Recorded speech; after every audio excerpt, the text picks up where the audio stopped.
9 mesiacov som ho staval, 9 mesiacov som ho robil, síce veľmi dlho po východňarsky a teraz o to má postavené naozaj lepšie vozidlo, brutálne nízko postavené ťažisko, je to pôvodom kasňa Suzuki Vitara, ale z toho tam už ostala asi len tá kasňa podvozodnový, má tam 250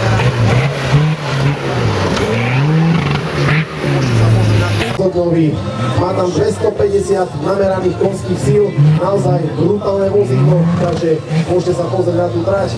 A ja už budem teraz radšej ticho a už na to pôjde toto kolo.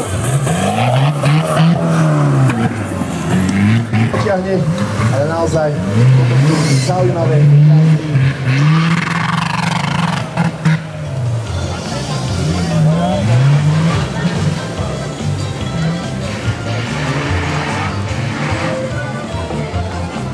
Aktuálne na slovenskej scéne asi top vozidlo. Kade Tibor chodí, tade vyhráva.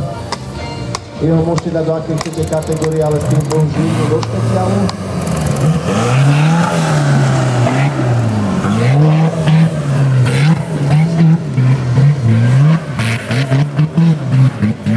No.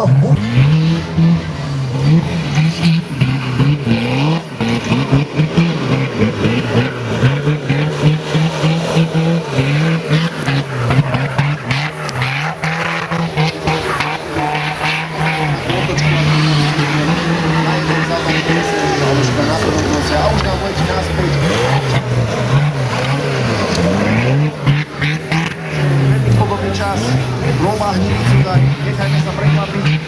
Čas prvého kola, minúta 16, keď som videl, takže veľmi podobný čas. Hrobá Hnilicu, tak nechajme sa prekvapiť, ale máme tu dva trestné body. Teraz ste mohli vidieť, ako zaradil tretí rýchlostný stupeň. Tretí, čiže ide na trojke, lebo chalani tam majú všetci týchto špeciálov ešte spomalené prevodovky. Spomalené prevodovky naozaj do nízkych prevodov a niektoré vozidlo, či to bude už vyťahalo ten čas s Robkom.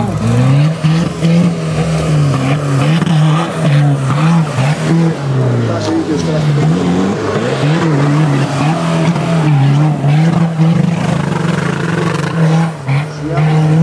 žiadne presné body. Ak môžete počuť tých, ktorí neviete, už keď to naozaj s Robkom.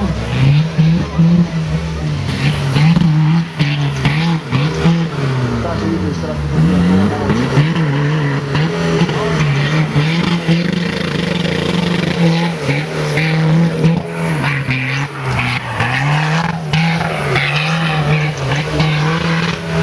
Vrčí, že na konci, tak to už je úplný obmedzovač, že už ten motor nemá kde ísť do ďalších otáčok, čiže to je už